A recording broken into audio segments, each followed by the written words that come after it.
Friends, how are you? I hope you are fine and enjoying the videos. Today we will cover the last topic of this chapter, death of a partner, 12th accountancy. बेटे previous video में हम लोगों ने revaluation of assets, accumulated of profit, ये सारी चीज़ें कर ली थी। लेकिन अब इसमें जो सिलेबस डिलीट हो गया वो बीच वाला पोर्शन नहीं करना। अब आप लोगों ने डेथ ऑफ अ पार्टनर से करना है, तो यहाँ से कंटिन्यू करें। अगर आप फर्स्ट टाइम जुड़ रहे हैं तो बेटे सब्सक्राइब द चैनल और प्रीवियस वीडियो को कंटिन्यू से देखेंगे ताकि आपको ये टॉपिक आसानी से समझ में आ जाए। और अगर आप हैं सब्सक्राइबर हैं तो इसको ध्यान से देखें। On the death of a partner the amount payable to him is to be paid to his legal representative का मतलब होता है उसके उत्तराधिकारी को। यदि किसी पार्टनर की डेथ हो जाती है काम करते करते और उनकी पार्टनरशिप कंटिन्यू रहती है, यानी कि वो जब मरने तक वो कंटिन्यू थी, तो जो उसके अमाउंट बनेगा वो उसके लीगली यानी कि उसके उत्तराधिकारी को दिया जाएगा। उत्तराधिकारी उसकी वाइफ भी हो सकती है, बेटा भी हो सकता है, और जिसका वो अगर नाम लिख के जाए तो वो भी काउंट होगा। तो यहाँ पर अब हमने जो डिजीज पार्टनर है यानी कि जिसकी डेथ हो चुकी है उसके टोटल अमाउंट को ड्यू कैसे कैलकुलेट करना है, तो यहाँ पर वो कैलकुलेट करेंगे। इसमें छोटा क्वेश्चन भी आ सकता है क्योंकि अब बड़ा क्वेश्चन इसमें आएगा नहीं, क्योंकि यहाँ पर सिर्फ amount paid to deceased partner legal representative. तो on the death of a partner account in the books of the firm are maintain. डेथ के बाद भी उसके अकाउंट्स मेंटेन किए जाएंगे फर्म में एग्जिस्टिंग पार्टनर के। सपोज करो ए बी सी 3 पार्टनर हैं, ए की डेथ हो जाती है तो जो अकाउंट्स बुक्स हैं वो बी और सी आगे कंटिन्यू रखेंगे फर्म में, ठीक है, जैसे कि रिटायरमेंट में हमने किया था। आगे है बेटे कि उसको क्या क्या अमाउंट देंगे।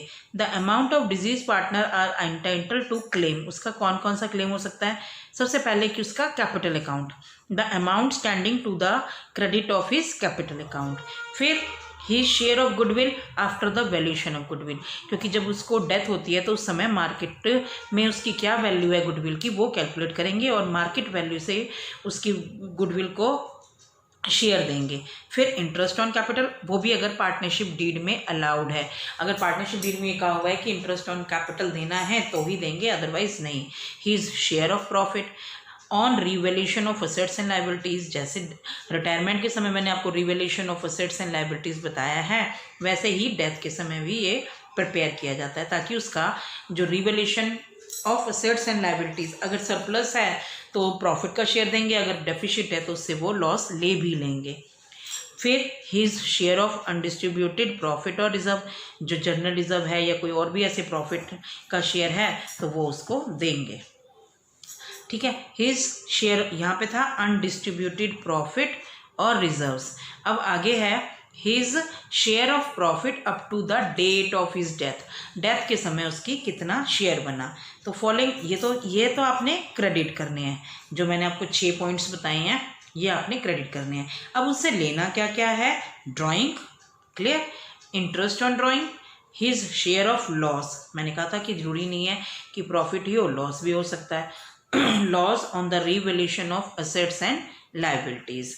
फिर his share of undistributed loss, मान लो अगर कोई लॉस डेबिट साइड आ रहा है उसका तो वो उसे लेना है, such as debit balance of profit and loss. और फिर लास्ट है his share of the reduction in the value of goodwill, यानी कि अगर मार्केट में गुडविल की वैल्यू डिक्रीज होगी है किसी कारणवश तो वो आपने उसका लॉस उसको करना है। बट क्वेश्चन आएगा calculation of profit paid to the legal representative of the deceased partner।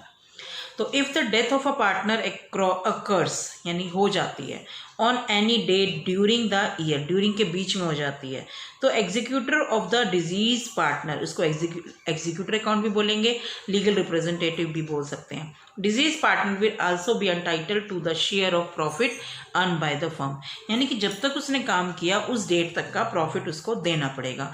और जो बेटा ये प्रॉफिट है ये हम 2 तरीके से देते हैं, on the basis of time period and on the basis of sale basis. Time period में तो हम ना उसका कितना टाइम है बेटा ध्यान रखना, ये डेज में और मंथ में दोनों में कैलकुलेट हो सकता है। अगर आपको मंथ गिवन है तो आपने क्या करना है, प्रॉफिट उसका शेयर इनटू मंथ। अगर मान लो उसने 2 महीने 3 महीने काम किया है तो 3/12, क्लियर। अगर टाइम होगा तो यहाँ पर आप लगाएंगे number of days divided by 365 days in a year, यानी कि मंथ होगा तो आपने 12 से डिवाइड करना है, अगर आपके डेज होंगे तो that is divided by 365 on the basis of time basis पे और on the basis of sale turnover. ये आपको मैं क्वेश्चंस के थ्रू क्लियर करवाऊंगी। Now we have to move on question number 58। पहले इस क्वेश्चन को समझ लें। A, B and C were partners, ठीक है, यहाँ पे कोई रेशो नहीं दी हुई है। बी डाइड ऑन 31 अगस्त 2018, तो बी का शेयर है till date of death was to be calculated, यानी कि यहाँ पे दिया नहीं हुआ बी का शेयर, आपको कैलकुलेट करना है on the basis of average of 3 completed year of profit, यानी पिछले 3 सालों के प्रॉफिट के बेसिस पर उसकी डेथ से पहले तो उसको कैलकुलेट करना है। प्रॉफिट क्या है, 16, 17, 18 के दिए हुए हैं। 16, 17, 18 के 40,000, 50,000, 72,000। फर्म क्लोज होती है 31 मार्च को एवरी ईयर। आपने बी का शेयर कैलकुलेट करना है on the date of her death वाली डेट तक का उसका प्रॉफिट। 2 कंडीशन लगाई हैं, there is no change in profit sharing ratio of A and C, और अगर चेंज होती है 7:5। तो पहले मैं आपको फर्स्ट केस का समझाने लगी हूँ। सबसे पहले आएगा बेटे average profit of the firm, 3 सालों का दिया हुआ है, तो टोटल प्रॉफिट डिवाइडेड बाय 3, 40,000, 50,000, 72, तो डिवाइडेड बाय 3, तो 1,62,000 डिवाइडेड बाय, ये क्या आ गया, average profit of the firm का आ गया। अब उसका शेयर दे देंगे, शेयर कितना है उसका, यहाँ पे हमें 1/3, क्योंकि यहाँ पे कोई रेशो नहीं दी हुई, तो तीनों का ए बी सी का कितना शेयर होगा, 1/1। तो B share of profit till date of death 54,000 of पूरे फर्म का प्रॉफिट था, उसमें से उसका दे देंगे हिस्सा, और लेकिन उसने कितने साल का रहा है वो जीवित, 31 अगस्त तक, और क्लोज हो रही है 31 मार्च पे, यानी मार्च का तो हमने मार्च में क्लियर कर दिया। फिर अब कितने मंथ बने, अप्रैल, मई, जून, जुलाई, अगस्त, तो यहाँ पर आपका 31 अगस्त का 5 महीने बन गए, तो 5/12 करके तो कितना शेयर बन गया आपका, 7,500। आई होप यू अंडरस्टैंड।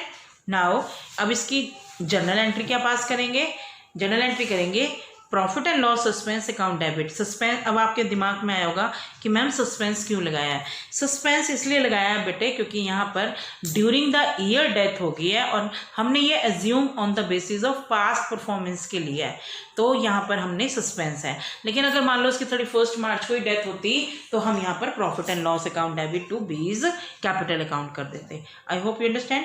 ये था आपका फर्स्ट केस। सेकंड केस में आपको न्यू रेशो दी हुई है, तो आपको पहले गेनिंग रेशो निकालनी है। तो ओल्ड रेशो तो आपको 1:1 ही दी हुई है, तो ए और बी की डेथ हुई है, तो यहाँ पर करेंगे ए और सी की, तो यहाँ पे जो न्यू रेशो दी हुई है 7:5, तो ए की हो जाएगी 7/12, क्योंकि गेनिंग रेशो का फॉर्मूला क्या होता है आपका, gaining ratio is equal to new ratio minus old ratio. I hope you understand. तो यहाँ पे 7/12 माइनस 1/3, 7 - 4 3/12, ऐसे सी का निकालेंगे 5/12 माइनस 1/3, 5 - 4 तो 1/12, तो गेनिंग रेशो आ गई आपकी 3:1। तो अब कैपिटल शेयर तो उतना ही आएगा गुडविल का 7,500, लेकिन पहले वहाँ पे हमने क्या करना था, प्रॉफिट एंड लॉस से दे दिया, लेकिन यहाँ पर अब गेनिंग रेशो में 3:1, और वो इक्वल करेंगे। क्या एंट्री होएगी फर्स्ट केस में, अभी बताते हैं। पहले ये देखो, गेनिंग रेशो में हमने इसको डिस्ट्रीब्यूट कर दिया, कैसे निकाला है, 7,500 मल्टीप्लाई 3 डिवाइडेड बाय 4, तो ये आ जाएगा ए का शेयर, और सी का शेयर होगा 7,500 इंटू 1/4, तो ये आया 5,625 और 1,875। बी के कैपिटल वही अगेन 75। फर्स्ट केस में जैसे मैंने आपको प्रॉफिट एंड लॉस से बताया था, प्रॉफिट एंड लॉस सस्पेंस से, तो यहाँ पर आप क्या करेंगे, अब एंट्री में के बाद यहाँ पे डेबिट है तो इसको क्रेडिट कर देंगे। क्या करेंगे, as capital C's capital to profit and loss suspense account, क्योंकि यहाँ पर बी के कैपिटल को हम ऑलरेडी क्रेडिट कर चुके हैं। I hope you understand. Now we move to the question number 59। Hari, Mohan and सोन तीनों पार्टनर्स हैं, उनकी रेशो दी हुई है ओल्ड 2:2:1। तो मोहन डाइड ऑन 24/8 को अगर आप कैलकुलेट करते हैं तो अगस्त आएगा, ठीक है। On Mohan death the goodwill of the firm was, पूरी गुडविल वैल्यूड की गई है 75,000, ठीक है। और सेकेंड केस में वो कह रहा है कि share of profit of the firm in the year of his death calculated on the basis of last year profit. Last year की करना है तो यहाँ पर 2 लाख का प्रॉफिट है। सबसे पहले आप लोग देखेंगे 75,000 में गुडविल तो हमने पूरी देनी है, तो उनकी रेशियो है 2:1। तो यहाँ पर क्या होएगा, गुडविल की यहाँ पे दी हुई है 75,000, तो 75,000 इंटू 2/5 तो कितनी आ गई share of goodwill 30,000। Now we have to calculate the share of profit. तो 2 लाख यहाँ पे गिवन है, ये वाला 2 लाख में 2/5 किया, क्योंकि यहाँ पे 2 और 2 1 है, तो 2/5 इंटू यहाँ पर दिन कैलकुलेट किए गए हैं। दिन कैसे कैलकुलेट करने हैं वो देखिए। यहाँ पर 146 डिवाइडेड बाई 365 तो आपका total share of profit Mohan का आएगा 32,000। 2 लाख का 2/5 उसका शेयर निकाल लिया, लेकिन उसने कितने दिन काम किया, तो आपने यहाँ पे निकालना है 146/365। अगर on the basis of days आ जाए तो यहाँ पे आ जाएगा आपका 32,000। तो 30,000 और 32,000 की एंट्री करेंगे।